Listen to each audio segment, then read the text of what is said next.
안녕하세요. 힐링이 되다 TV의 이한일입니다. 오늘은 72강 이제 몸은 기억한다 마지막 순서입니다.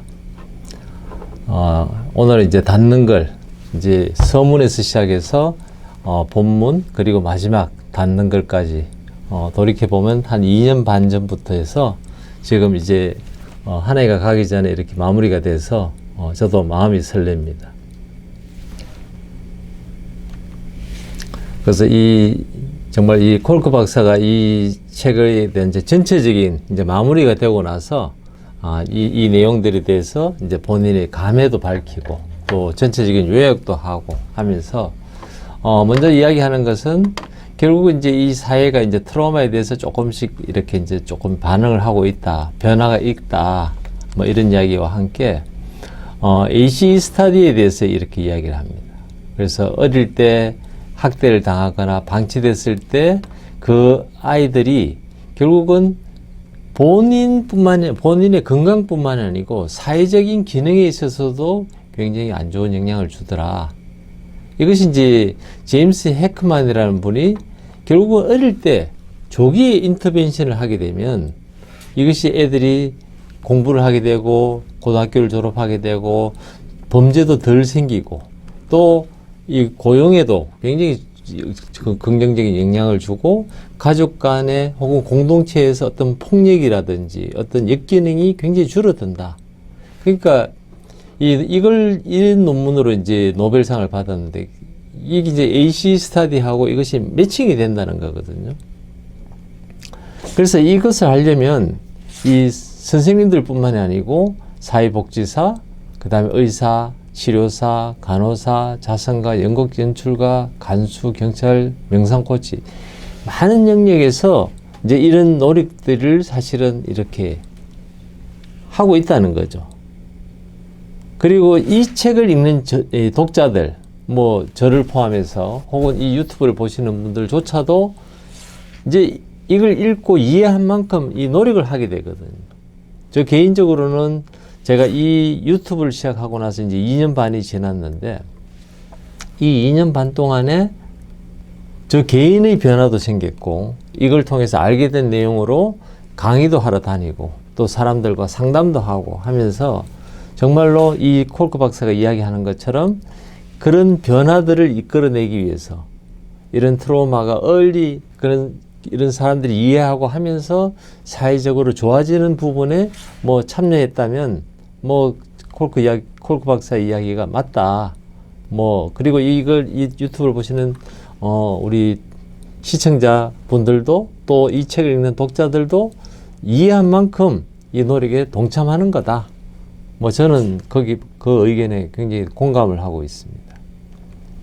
그래서 AC 스터디를 보면 결국 어릴 때 그런 부정적인 역할이 어떤 사회적이나 환경적인 혹은 또 인지 능력이 떨어지게 되고 그렇게 되면 이제 건강도 나빠지게 되고 그렇게 되면 이제 조기 사망까지 연결이 되는 그러니까 어릴 때의 어떤 영향들 그러니까 콜크 박사는 이 책을 통해서 이야기하고 싶었던 게 우리가 트라우마라는 것이 전쟁터라든지 막 지진을 겪는다든지 자연재해를 겪거나 막 이런 것들이 뿐만이 아니고 실제로 어릴 때부터 살아오면서 환경적인 거, 부모와의 관계, 이웃과의 관계, 학교에서 학교 선생님, 또 동료, 이렇게 학생들끼리 뭐 친구들과의 관계, 직장에서의 관계, 이런 것들이 부정적으로 가게 되면 결국은 그런 관계도 나빠질 뿐더러 사회적인 불안감도 많아지고 어떤 약물 중독이라든지 마약 중독 이런 것들도 많아지게 되고 폭력도 많아지게 되고 그리고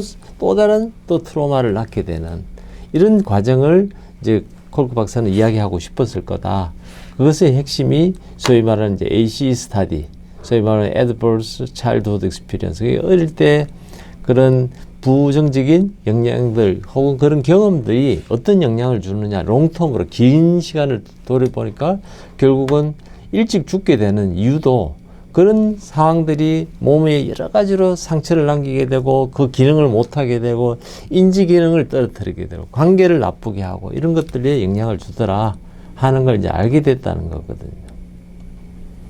그리고 이제 아까 말씀드린 제임스 해크만이 노벨상을 받게 되는 이런 것들이 결국은 어릴 때의 퀄리티, 어릴 때 아이들이 발달하는 때의 어떤 그런 퀄리티가 좋아지면 인지 기능도 좋아지고 사회적인 또 감정적인 스킬도 좋아지고 이렇게 하면서 이제 사회의 그러니까 부정적인 영향들도 줄어들게 되고 폭력도 줄어들게 되고 애가 그러니까 공부를 더 잘하게 되고 더 좋은 잡을 가지고 이런 사람들이 많아지면 뭐 결과적으로 중산층이 많아지면 사회가 안정이 되듯이 이제 이거와 관련이 있다. 이제 그 이야기를 하고 있는 거죠. 그래서 이제 이렇게 되게 된 과정은 쉽게 말하면 이제 신경과학의 발달이다. 내가 어떤 기능을 하더라. 내가 어떤 흥분했거나 두렵거나 이럴 때 왜 내가 그런 작용을 하는지. 그리고 그런 것들을 뭐 주장이 아니고 실제로 이제 기능성 MRI 같은 어떤 이미지, CT라든지 MRI라든지 혹은 뇌파라든지 이렇게 우리가 보고 아, 이런 변화가 있었네 하는 걸 알 수 있게 되는 그런 이제 장비의 어떤 기술적인 영상 기술이 발달하게 되니까 이제 우리가 이런 거를 할 수 있게 된 상황이 됐다. 이제 이 이야기를 하고 있는 거죠. 그래서 그래서 트라우마를 받은 사람들이 왜 삶에 의욕이 없는지, 그리고 막 빛이나 소리에 왜 영향을 받는지, 뭐 이런 것들이 내 구조를 바꾸어주고 그 구조가 바뀐 것들이 아이들한테도 유전자에도 영향을 주고, 그래서 아버지가 트라우마를 쉽게 받으면 애한테도 영향이 간다는 거거든요. 아버지가 어릴 때 트라우마를 받으면 그 사람이 어른이 되고 애를 낳았을 때 그 애한테도 그 트라우마를 받은 그 스트레스가 전달이 된 상태에서 애가 출생을 한다. 이제 이런 것들을 우리가 알게 되면서 이제 트라우마를 어떻게 대해야 되는지, 어떻게 해석해야 되는지, 어떻게 치료해야 되는지, 어떻게 예방해야 되는지까지도 우리가 알게 됐다. 이걸 이제 콜크 박사는 이제 전체적으로 이제 이야기하는 거죠. 그래서 이제 콜크 박사는 개인적으로 막 본인이 살고 있던 보스턴에서 10대 애가 총에 맞아서 죽거나 혹은 뭐 정말 이 가난한 아이들에 대해서 뭐 예산이 삭감돼서 그 애들을 돌볼 수 없게 되거나 이런 막 우울감이 느껴지는 거죠, 사실은.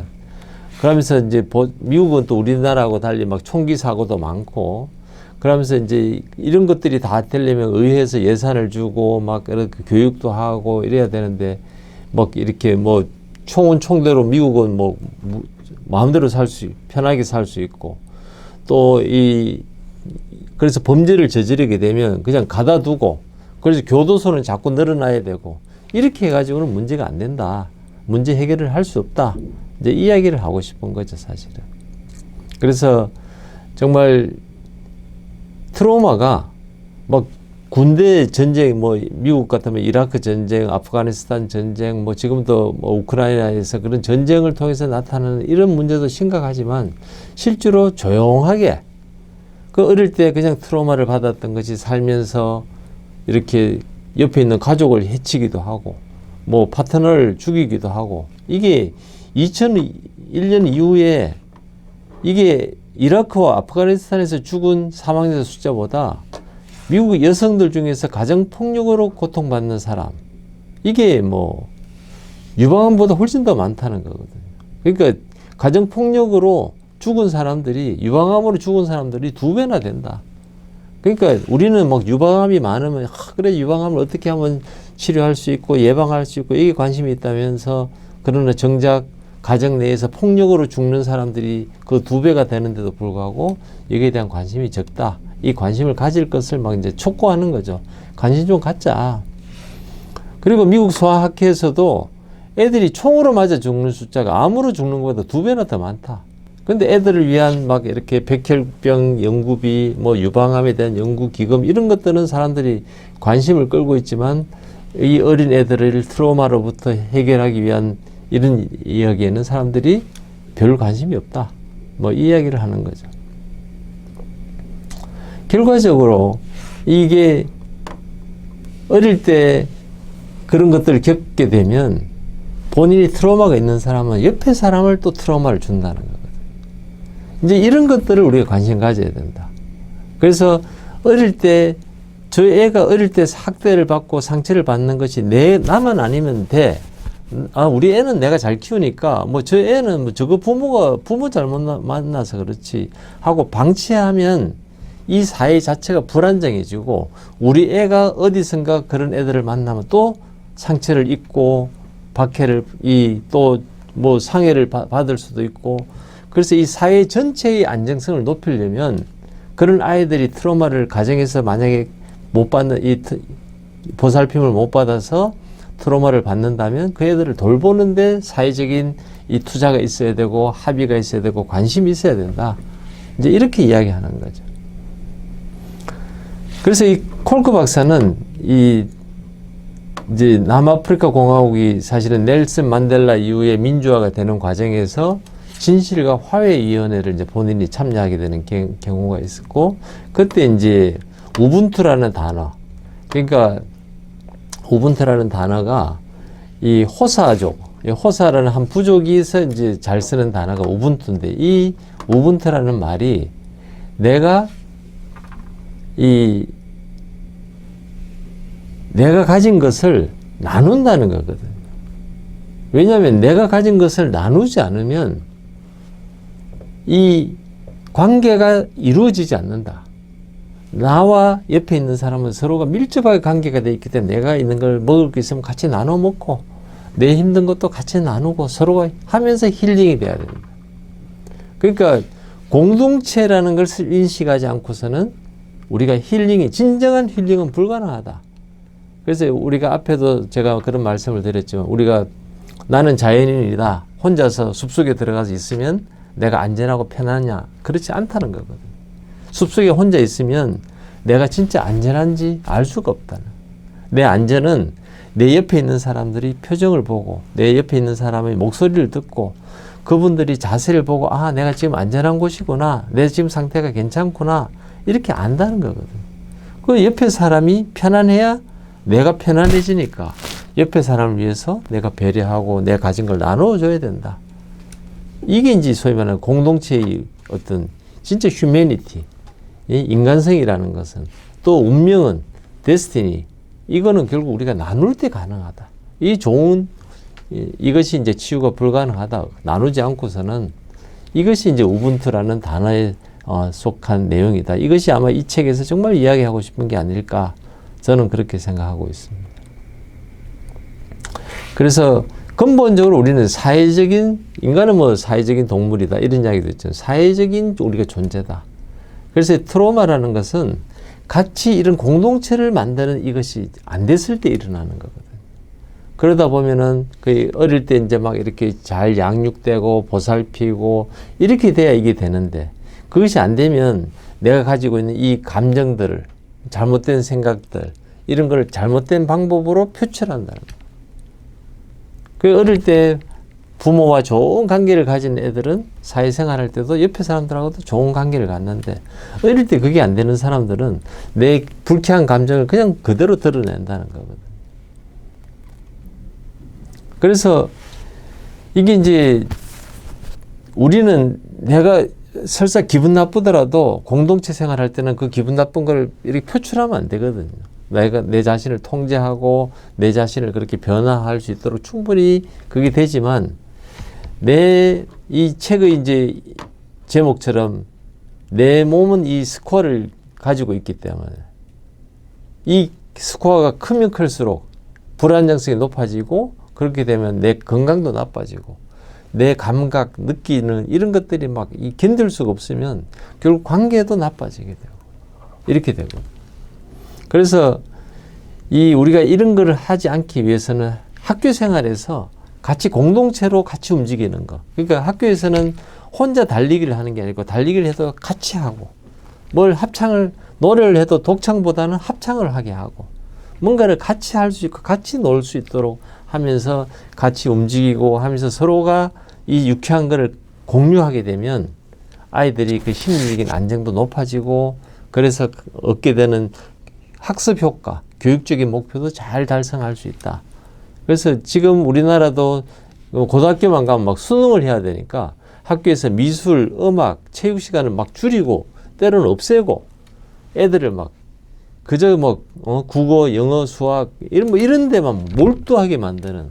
그래서 나온 애들이 대학을 간들 본인이 유쾌하지 않는 감정이 있으면 관계도 나빠지고 사회적인 안정성도 높아지고 저는 그렇게 생각하거든요. 그래서 고등학교 때는 정말 미국처럼 오후 3시만 되면 모든 수업을 중단하고 애들이 아우팅 밖에 나가서 뛰게 만들고 합창하게 만들고 막 미술 활동을 하게 하고 이렇게 하면서 아이들에게 그런 부분들을 키워줘야 된다. 이제 이 이야기를 하고 있는 거죠.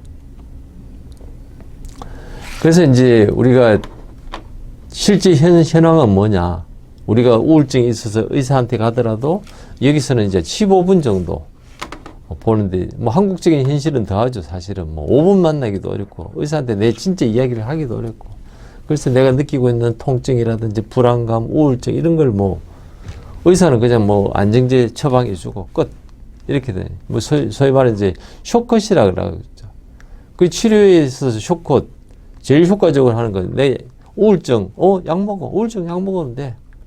그렇지 않다는 거거든. 우울증이 만들어진 과정을 이해시키고, 그럴 때 본인이 내가 이런 상태구나, 이럴 때는 어떻게 해야 되는구나, 이거를 종합적으로 이렇게 해줘야 되는데 그냥 뭐 진통제 아프지 진통제 드세요.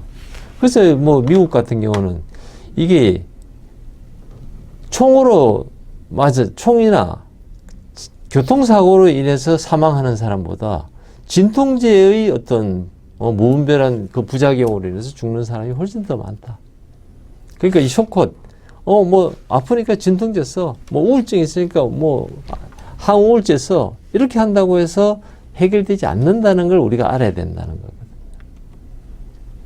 그래서 이 약을 앞으로 이제 정신과 의사들이 자꾸 약에 대해서 의존하게 되고 약으로 뭔가를 할 때 사실은 우리가 진짜 관심을 가져야 되는 건 내가 우울하거나 뭔가 불안감이 높고 관계를 잘 못 만들 때 왜 그런 것들이 있는지, 이런 것들을 가능하면 여유 있게 시간을 가지고 설명도 해주고, 너는 그럴 때 어떻게 해야 되고 지금 상태가 어떤지 본인이 모니터링 할 수 있도록, 본인이 감각을 키울 수 있도록 이런 것들을 잘 이렇게 도와주는, 이게 필요한 거거든. 이게 원래는 어릴 때 만들어져야 되는데 어릴 때 안 됐다면 성인이 되어서라도 도와줘야 된다. 그리고 그렇게 해보면 도움이 되고, 도움이 되면 결과가 열매가 있다. 저는 그런 점에서는 이 콜크 박사가 바라보는 방향이 옳다고 생각하고 있습니다. 그래서 정말 우리가 애들한테 진짜 뭐가 필요하냐. 애들은 그냥 새끼 밥만 주면 되는 게 아니다. 그래서 정말 이 사회가 안정이 되려면 이제 콜크 박사가 이렇게 이야기하죠. 하이 퀄리티 데이케어.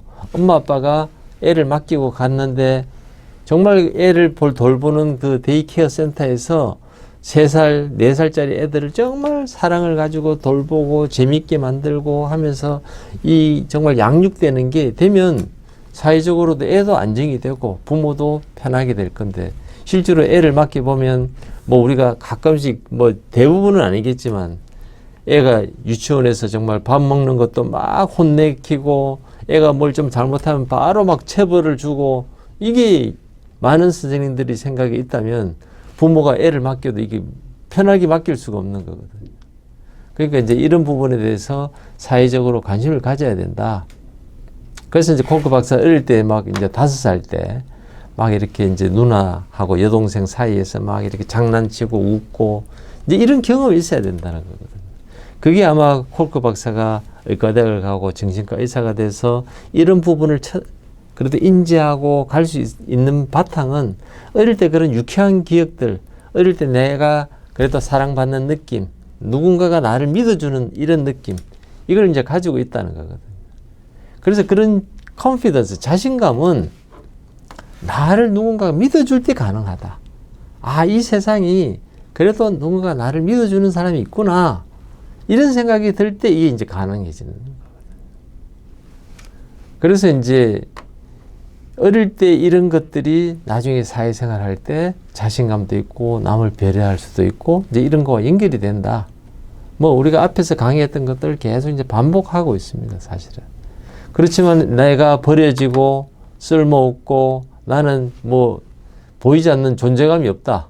뭐 우리 그렇게 하잖아요. 어떤 모임에 갔는데 아무도 나한테 관심이 없고 뭐 이러면 이 이제 두려움이 증가되고 호기심이라든지 막 이렇게 좀 막 흥미롭고 막 뭔가 이렇게 좀 장난도 좀 치고 막 이런 느낌들이 없어지게 되면 이제 이게 심각해지는 거죠, 사실은. 그럼 본인이 성장할 수가 없고, 내가 누군지를 모르게 되고, 그렇게 되면 결국은 이 능력도 발휘가 되지 못하고.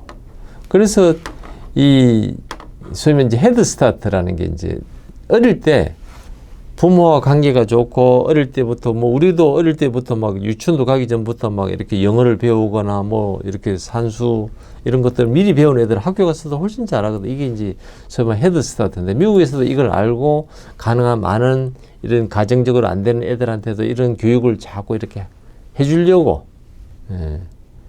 근데 이제 이런 걸 하는 프로그램이 있지만 실제로 뭐 그것은 이제 조사를 해보니까 이 가족 중에 수감자가 있거나 가족 중에 우울증, 뭐 폭력, 학대, 약물이 있는 데에서는 적어도 3가지 이상의 뭔가 부정적인 상황이 있다. 그러니까 어릴 때 그렇게 되면 나중에 애가 커서도 이 기능이 안 된다는 거거든. 그래서 내가 이게 안전하다, 이걸 느끼는 거야. 그래서 옆에 있는 사람하고 의미 있는 관계를 만든다. 이런 사람들은 내가 호기심도 있고 뭐 새로운 게 있으면 또 인터넷도 찾아보고 모임도 참여하고 이렇게 적극적으로 살지, 그냥 뭐 약 먹고 TV 앞에 이렇게 멍하니 있는 이 생활을 못 한다는 거예요. 그래서 저는 참 그래도 감사한 게, 뭐 물론 이 제가 뭐 집에서 TV를 없애고 집에 뭐 이렇게 저는 가족들이 좀 더 많은 이야기를 하기를 원하고 이런 생각을 가지고 있는 게, TV를 온 가족이 TV에만 몰두하고 있는 이게 저는 너무 싫더라고요. 왜냐하면 가족들이 막 재밌는 이야기도 하고 막 이런 플랜도 세우고 뭐 어디 놀러도 가고 같이 막 공유하고 이런 것들이 필요할 것 같은데, 뭐 대부분의 집은 집에 딱 들어가면 뭐 TV 딱 보고 밥 먹고 나면 TV 좀 보다가 잠자고, 진짜 중요한 이야기를 하지 못하고. 이게 이제 그러니까 이게 호기심을 가지게 되고 뭔가 재미있고 활동하고 뭔가 이렇게 좀 하는 관계를 좀 하는 이런 것들이, 아, 이게 트라우마하고 관계가 있구나. 그래서 저는 뭐 혹시 이걸 보시는 분한테 이야기하고 싶은 게, 혹시 내가 집에 가서 저녁에 그냥 TV만 보다가 부부가 2시간을 같이 앉아 있었는데 각자 TV만 딱 보다가 말 몇 마디 하고는 잠을 잔다. 이게 뭐 문제라는 거죠, 사실은. 부부가 할 수 있는 재미있는 이야기들이 얼마나 많은데. 그래서 결국 뭐 AC 스터디를 보면 이것이 애들이 학대를 하거나 혹은 애들이 무관심이 있는 것이 가장 정신과적인 질환에서 가장 유력한 원인이고 가장 예방이 가능하고, 그래서 약이라든지 알코올 혹은 뭐 이런 것들에 대한 알코올 중독이 되거나 약물 중독이 되는 가장 큰 원인도 어릴 때 그 문제다. 그런 것들이 결국은 당뇨, 심장병, 암, 뭐 뇌졸중, 자살 이런 것에 가장 많은 원인이다. 그래서 우리나라가 지금 자살이 많다는 거는 제가 보기에는 이 과정을 진짜 돌아봐야 된다. 이걸 제대로 이야기하는 사람이 많지 않다. 그리고 개념을 제대로 알고 맥을 짚어서 하는 사람이 많지 않다. 저는 그런 의미에서 제가 했던 정말 70개가 넘는 이 유튜브가 이 정말 몸은 기억한다라고 정말 서문부터 해서 지금 하는 이 마무리까지 정말 몇 명이라도 보는 만큼, 그리고 그분들이 생각이 바뀌는 만큼 이 사회가 바뀐다, 이런 생각을 하고 있습니다. 그래서 이제 콜크 박사 같은 경우는 이제 소위 말하는 전국 아동 트라우마 스트레스 네트워크, 소위 말하는 내셔널 차일드후드 트라우마틱 스트레스 네트워크를 만들어서 이제 활동을 하고 여러 가지 프로그램들을 개발했다. 그래서 이런 것들이 정말 많은 도움이 됐고, 특히 이제 뭐 콜크 박사가 이야기하는 거는 이제 몬태나 주에 있는 미솔라라는 지역이죠. 여기는 이제 블랙풋 인디안 리저베이션, 이게 블랙풋 인디안들이 살고 있는 거기에도 이제 트라우마 프로그램을 이제 지금도 하고 있다. 그러니까 미국 사람들은 이제 물론 그 보스턴 쪽에서 그런 활동도 하지만 많은 사람들이 봉사활동을 어딜 가느냐면 인디안 거주 지역에 가거든요.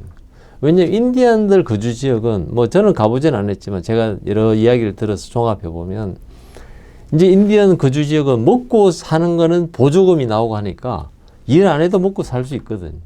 문제는 사람이라는 거는 누군가가 먹을 거 다 대주고 집 주고 하면은 행복하게 살 수 있을 것 같지만 사람은 내가 의미 있는 일, 내가 의미 있는 존재가 됐을 때 그 스트레스가 해결이 되는 거지. 그게 뭐 내가 그냥 먹고 밥 먹여주고 재워준다고 해서 내가 행복한 게 아니거든. 그래서 그런 사람들에 대한 트라우마를 하면서 이런 문화적으로 이걸 이제 잘 할 수 있도록 하는 프로그램도 하고 있다. 뭐 이제 그래서 그런 이 NCT SN이라는 이 네트워크를 통해서 이 트라우마를 하고 있는 이 역할들을 뭐 여러 가지로 하고 있다. 뭐 많은 도시들 뭐 핫포드, 시카고, 휴스턴, 샌프란시스코 뭐 이런 앵커리지 뭐 뉴욕까지 이렇게 하고도 있지만 엔디언까지도 하고 있다. 이제 이런 역할들 본인들이 다양한 일들을 하고 있다. 이걸 이제 콜크 박사는 이야기하는 거고. 그래서 결국은 제일 중요한 게 트라우마를 받고 학대받고 혹은 방치된 애들한테는 누군가가 자기를 봐주고 알아주고 하면서 스스로 통제할 수 있는 내 기분을 통제하는 이 주도권을 놓치지 않을 수 있도록 이렇게 키워주는 이것이 학교에서 그걸 해줄 수 있으면 제일 좋다는 거죠. 학교를 갔는데 집에서는 엉망이었지만 학교를 가니까 선생님이 너무 이름을 불러주고 너 너무 잘했다, 너 잘할 수 있다 이렇게 끊임없이 하면 어릴 때 그런 것들이 있어도 극복할 수 있다는 거거든. 그래서 이게 학교에서 이제 이런 것들에 대한 교육을 하려면 선생님들이 대부분 반응은 뭐냐면 제가 그럴 것 같으면 사회복지사가 됐겠죠. 저는 선생이고 애를 가르쳐야 됩니다. 이런. 근데 문제는 트라우마가 있는 집에서 학대를 받아갖고 머리가 뭐 찡한 거죠. 아무것도 안 되는 이 트라우마가 있는 애를 자 수업 열심히 들어라. 안 들린다는 거거든요. 수업에 집중해라. 안 들리고 옆에 막 괴롭히고 수업 분위기 이상해지고 그러니까 정말 선생님이 내가 선생님을 애를 잘 가르치려면 얘의 트라우마 상태가 어떤지 얘의 심리 상태를 알고 얘를 인커리지 해주고 편안하게 해주고 진짜 수업을 들을 수 있도록 마음도 챙겨주는 게 진짜 선생님이지 나는 네 정신 상태는 잘 몰라. 네가 얼마나 스트레스를 받았는지 모르겠고 나는 내가 오늘 진도를 여기서 여기까지 나가는 게 내 목표고 내 진도 다 나갔어. 알아듣고 못 알아듣고 네 책임이야. 나는 갈 거야. 진짜 선생님이 아니라는 거거든. 그러니까 진짜 제대로 하려면 애들이 마음을 잘 다스려가면서 집중할 수 있도록 하고 애가 호기심을 갖고 스스로를 관리할 수 있도록 도와줘야 되는 게 선생님의 역할이다. 콜크 박사는 이렇게 주장하는 거죠. 그래서 정말로 지금은 애가 뭐 잘못하면 벌칙 딱 주고 너는 뭐 잘못했다. 그러니까 너 정학 일주일, 너는 정학 한 달, 안 되면 넌 퇴학. 이렇게 이제 학교 교육이 흘러가서는 그 퇴학당한 애는 나가서 어디를 가서 어떻게 하나. 그 아이가 사회의 불안 요소로 크지 않느냐. 그러니까 학교는 애를 퇴학시키면 안 되고 어쨌든 그러면 다른 애들한테 방해를 하면 수업에는 안 넣더라도 애들을 잘 다스려야 된다. 잘 그걸 좀 해줘야 된다. 이걸 이제 교사가 선생님이 깨달아야 된다는 거예요. 이 인식의 변화가 너무 중요하다. 그러니까 애가 잘못했으니까 너 정학 벌 주는 걸로 해결하면 세상에 교도소를 10배 이상 더 지어도 문제 해결 안 된다는 거거든. 이걸 이제 콜크 박사가 깨달았다. 그래서 우리는 다른 사람하고 같이 있을 때 내가 안전하고 편안하고 내가 의미 있는 삶이 되고 이런 것에 대한 개념을 가지고 있어야 된다. 그리고 그래야 이게 이제 우리가 애를 양육할 때 애가 안전하고 그래서 애가 어떤 일을 할지 예측도 가능하고 아 얘가 이런 것들을 알고 있구나 이런 것들이 보이는구나 이제 이런 것들을 우리가 그 개념을 가지고 있어야 무슨 프로그램도 만들고 어떻게 해줄 수가 있는지 이 개념이 없이는 뭐 잘한 사람 상 주고 잘못하는 사람 벌 주고 이 논리로는 이 세상을 바꿀 수가 없다. 이제 이 이야기를 하고 있는 거죠. 그래서 이제 새로운 방법을 하라는 거죠. 애들한테 너 하지 마 이렇게 하는 게 아니고 그렇게 했을 때 애를 갖다가 그러면 너 이렇게 해보면 어떠니? 너 이렇게 해주면 다른 애들이 좋아할 것 같은데 하면서 인내심을 가지고 기다리고 이렇게 하면서 애들을 서서히 그 애의 감정을 그래 너 마음이 어때? 힘들어? 어떻게 느끼니? 그 애가 스스로 감정을 표현할 수 있도록 이렇게 인도하면서 애들을 케어하고 가르쳐야 된다. 이게 이제 콜크 박사가 이야기하는 겁니다. 이 이제 물론 애가 이제 떼를 쓰거나 막 해서 다른 애들이 벌을 하게 되면 이제 애를 막 그 벌을 주도록 무조건 벌을 줘야 된다 하지만 그렇게 벌을 주면 애는 사실은 애가 떼를 쓰는 거는 본인 마음을 누군가 안 들어주니까 그 방법으로 표현하는 거거든요. 애가 멍하다는 거는 내가 지금 이 정신 상태가 뭔가를 집중할 수 없을 만큼 트라우마 상태가 심하다. 오히려 공격성을 보이는 경우도 마찬가지라는 거예요. 이 공격성이라는 건 내가 지금 안전하지 않다고 느끼니까 누구도 내 안전을 지켜주지 않으니까 나라도 칼을 들고 나라도 해서 나를 방어해야 되겠다. 이 마음을 이해하면 우리가 그 아이를 어떻게 대해야 되는지가 답이 나온다는 거예요. 그렇게 못하면 학교는 안전한 곳이 아니고 또 다른 트라우마를 만든다. 얘한테 또 다른 트라우마를 주게 된다. 이제 이 생각을 해야 되는 거죠. 그래서 제일 첫 번째 스텝은 애가 너 화났구나. 너 마음이 힘들지. 그래서 애를 캄다운 시키는 이거에 대한 개념을 선생님들이 가져야 된다. 그래서 이런 것들이 결국은 뇌과학을 이해해야 되거든요. 애가 화났을 때 뇌는 어떻게 그래서 이게 편도체가 이렇게 활성화가 되면 우리가 알고 있는 이 프리프론탈 이게 정말 전두엽이 제대로 기능을 못하는 거고 그래서 얘가 이렇게 행동하는 거다 하는 거를 우리가 알아야 된다는 거거든요. 그래서 애를 캄다운 시키고 어느 순간에 애가 이제 안정이 되고 말을 할 수 있게 되면 다시 이제 그 애를 말을 하면서 또 이렇게 이 애를 이제 잘 이끌어서 다시 또 이렇게 그룹으로 넣을 수 있도록 해줘야 되거든요. 왜냐하면 이 그룹에 속해야 진짜 안정감이 있는 거거든요.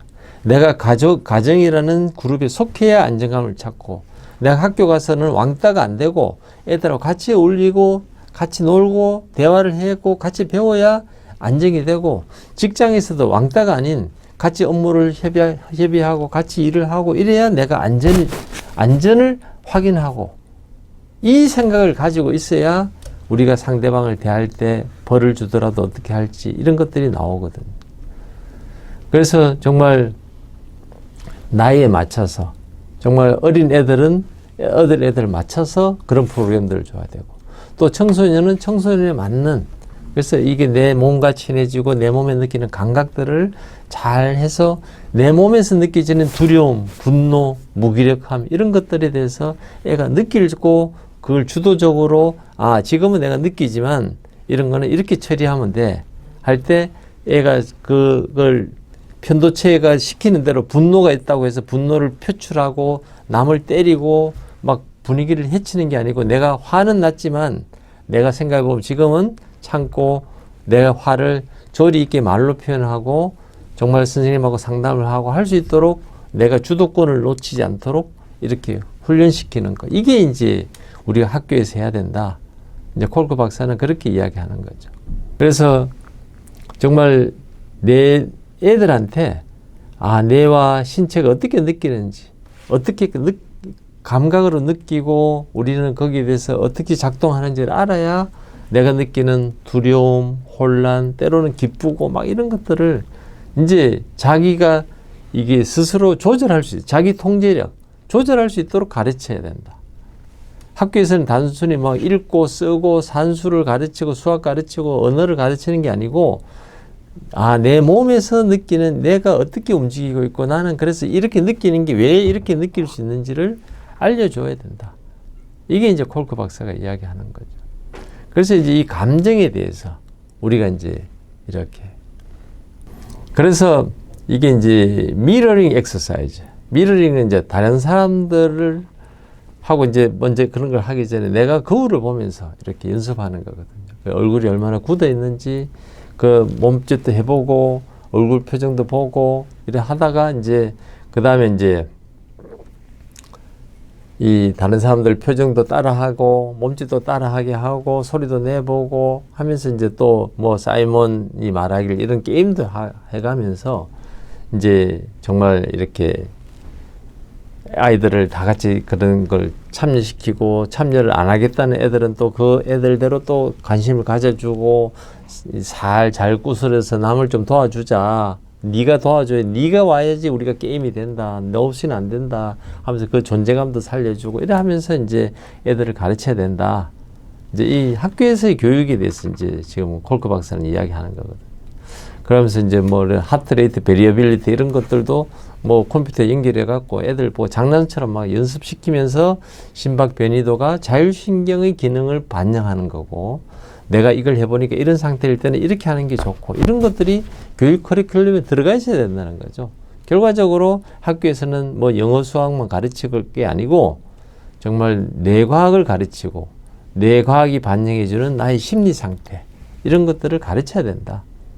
실제로 제가 이 유튜브를 가지고 많은 사람들을 접해보고 대화해보면 정말 여기에 대한 개념을 가진 사람들이 너무 없다. 정말 사람들이, 그리고 중요한 게 이것이 얼마나 중요한지를 알지도 못하고 알려고 하지도 않는다. 단지 내가 정말 이걸 하면 뭐 내 수입이 좋아지는지 나빠지는지 뭐 여기에만 관심이 있지, 정말 이것이 얼마나 그 관계를 좋은 관계를 만들고 이걸 상대방을 위해서 내가 할 수 있고 이 공동체를 위해서 내가 노력할 수 있는지에 대한 생각을 하지 않는다. 이걸 제가 이제 알게 된 거죠.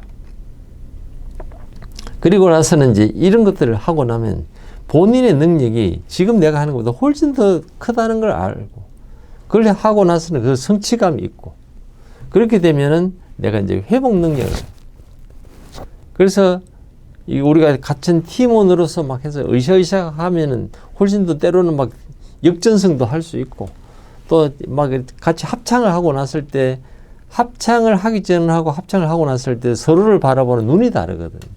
그러면 상대방, 나하고 같이 합창했던 사람은 좀 더 신뢰가 가고, 이 사람하고는 뭔가 친구가 된 것 같고, 그걸 이제 옆에 격려해주고, 이럴 때 이제 이런 경험들이 자꾸 쌓이고 쌓여야 이 이제 트라우마의 지수도 떨어지고, 이게 공동체로서 내가 역할을, 내 능력도 제대로 이제 갖추게 된다.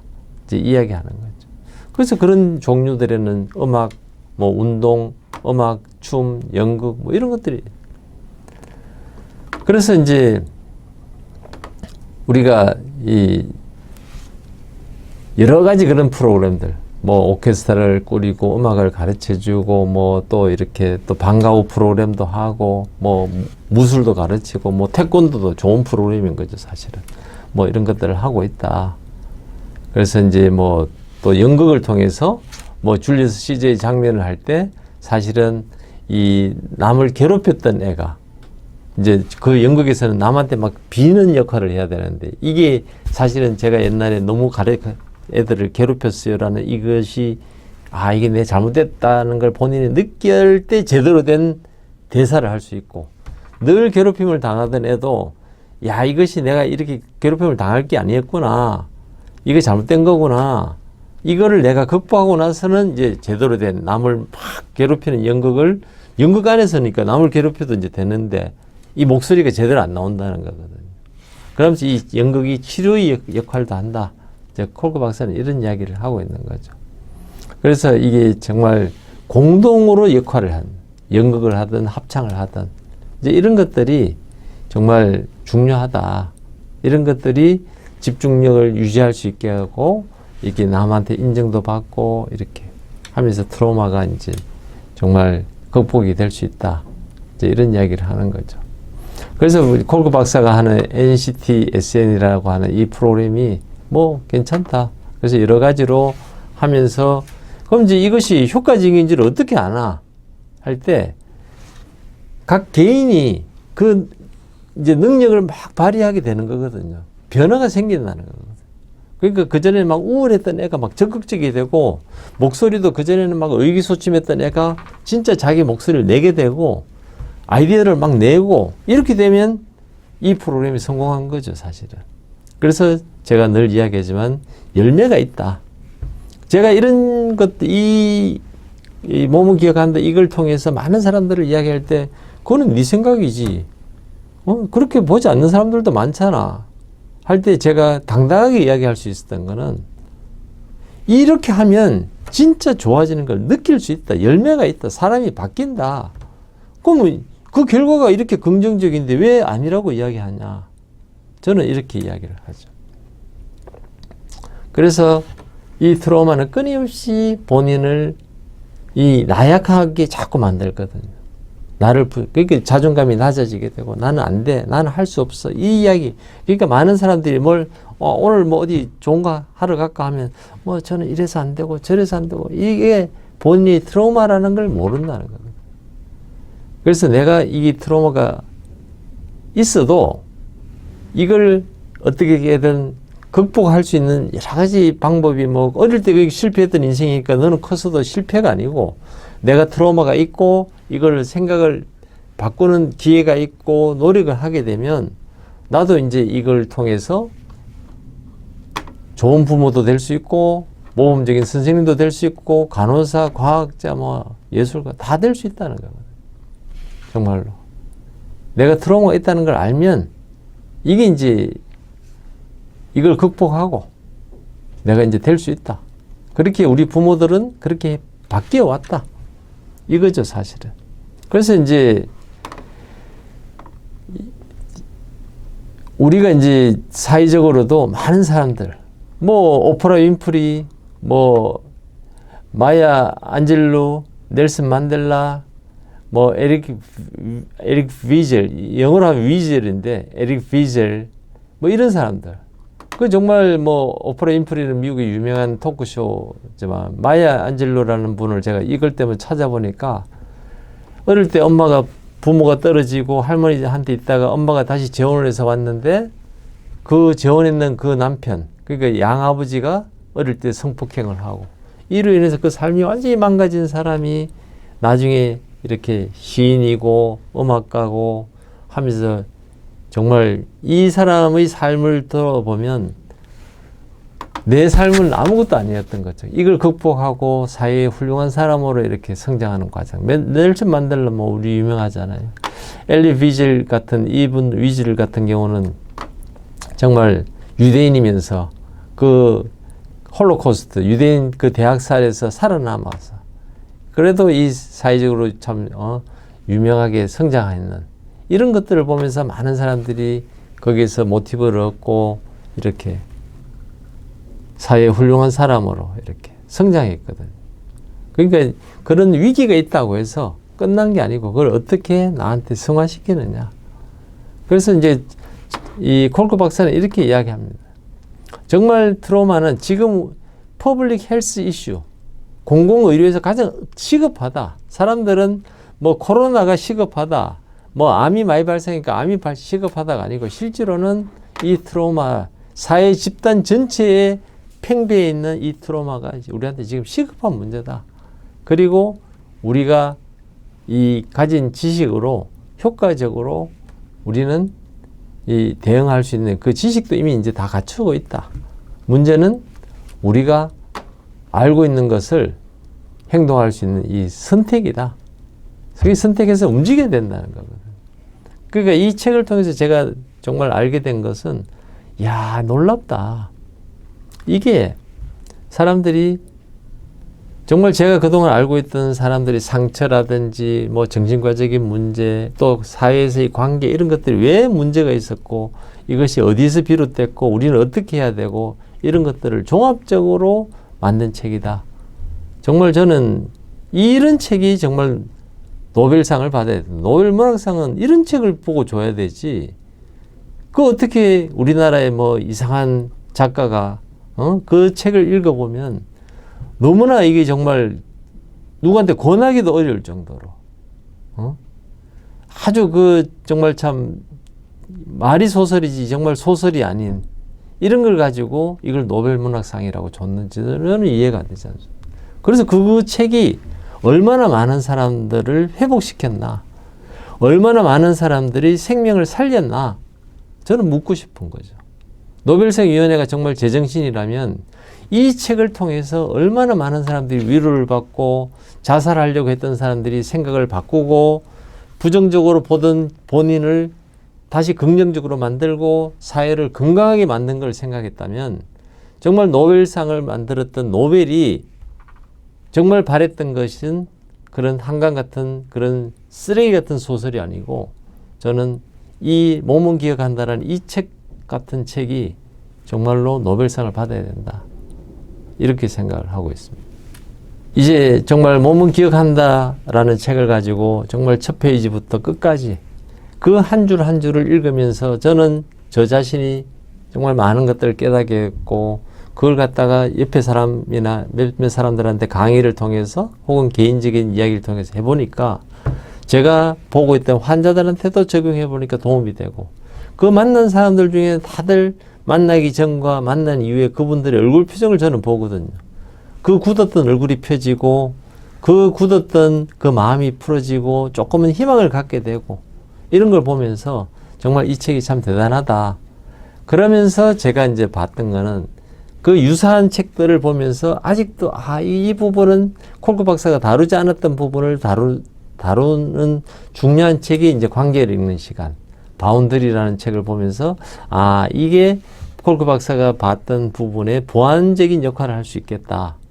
그러나 이 책은 단순히 긍정적인, 콜크 박사의 책은 거의 99%가 긍정적인, 정말로 한 줄 한 줄을 놓치기 아깝다면 이 책은 정말 이렇게 바운더리라는 굉장히 콜크 박사가 다루지 않았던 중요한 부분을 다루긴 하지만 정신과 의사가 본 내용들이 아직도 이 부분이 미진하다. 콜크 박사가 본 정말로 이 부분을 아직 못 따라가고 있구나 하는 부분이 있어서 이제 관계를 읽는 시간을 다음에는 한 두세 시간을 하면서 이 바운더리라는 부분이 가지고 있는 의미, 중요한 부분을 또 다루고, 그러나 지금 이 관점으로는 해결되지 않는다.